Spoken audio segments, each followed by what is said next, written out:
How'd that feel for you? It felt great. It was a real warm welcoming back. It's been a long time coming, and yeah, it's been surreal because when you're like in the trenches of this whole like kind of recovery process, you don't ever think you'll kind of make it out at some points, but it's been a long time coming, and I'm just grateful to be healthy and running again.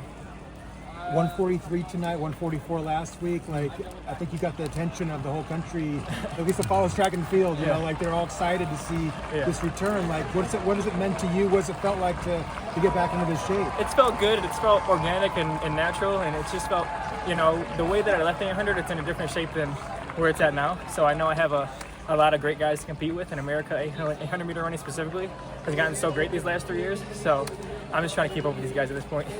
How are you a different guy than you were when you left, the scene? Yeah, just smarter. I'm not so hard-headed about my workouts and my running days. If I'm not feeling great, I just don't run and try not to exalt my body too much to the point where I'm injured and things like that. So just been a lot smarter, and I don't think if I miss a day or two running, it's the end of the world like I used to. You had at least 2 surgeries, if not 3, right? Was it a Haglund's deformity? Yeah, so I had 2, and then I had a third one, so I had 3 total with that right foot that kind of had issues, but it just took time to heal. Like, I did all the PT I could possibly do and tried to recover as best as I could with machinery, but it's just sometimes it has to come naturally, and sometimes it naturally takes a while, but at least it's the right way. So you're extremely frustrating. I wasn't probably the most pleasant person to be around these past 3 years, but I'm grateful for everybody that just stuck by me and has been supporting me the whole time. What did you do to distract yourself during that time? Hunting and fishing and enjoying northern Michigan. I don't get to enjoy Michigan summer as much as I'd like to this year, but it's a good sacrifice to be running fast and be on the track scene again, so I'm happy.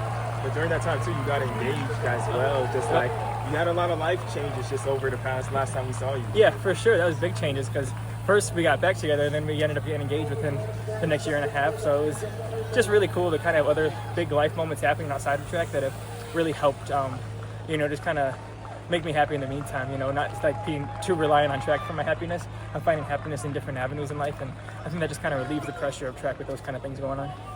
You're what? Not permanently, but I bounce up there. Coach Smith likes to get me up there, I think, as much as possible, but I'm still a C-level guy at heart, so I can't.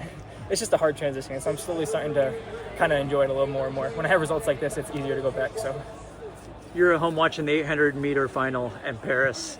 You see all those 141s. What's going through your mind when you're watching? It's just crazy. I mean, obviously I have my eyes on Bryce because he's the American. I want him to succeed, but running the time that he ran and, still being out of a medal is just wild, and it just shows you how strong the hand has gotten, not just in America, but in the world the past 3 or 4 years or so. So it just really ups the ante and really ups the level that guys kind of have to compete at. So they've been the front runners in this kind of scene of the great 100-meter guys, and I'm just, like I said, just trying to keep up.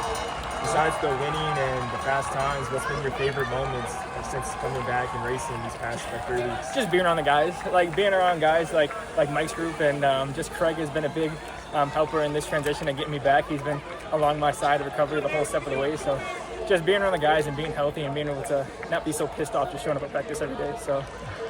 And to come back to Portland, like, I know this used to be like home and everything, but does it also just feel like a reunion, even having like Jess right before you running? Yeah. Like, there's so many familiar faces after like that. Yeah, for sure. Coming to the track today, it felt more like a family reunion or a party, and it was kind of hard to get focused because I was so busy saying hi to so many like former teammates and things like that and coaches. So it's been really fun to see familiar faces again and be around the scene. The last 300 was pretty fast. Was that the idea? That was the plan. Yeah, Coach Smith didn't really think I got much out of my first race over there at the Toad Fest in Tennessee because I front ran it. So he's like, just put yourself in an unfamiliar position and just try to, execute some better race tactics. Just because I haven't raced in, almost 3 years before the last race. So, what's next on the race docket? No clue at all. I'm just taking it race by race, and he likes to reevaluate, see how my body's doing, which is the main priority. And if I'm feeling healthy, I'll probably try to get in a faster race against great guys. So, just excited to race. Cool. Congratulations. Thanks, you guys. Appreciate it.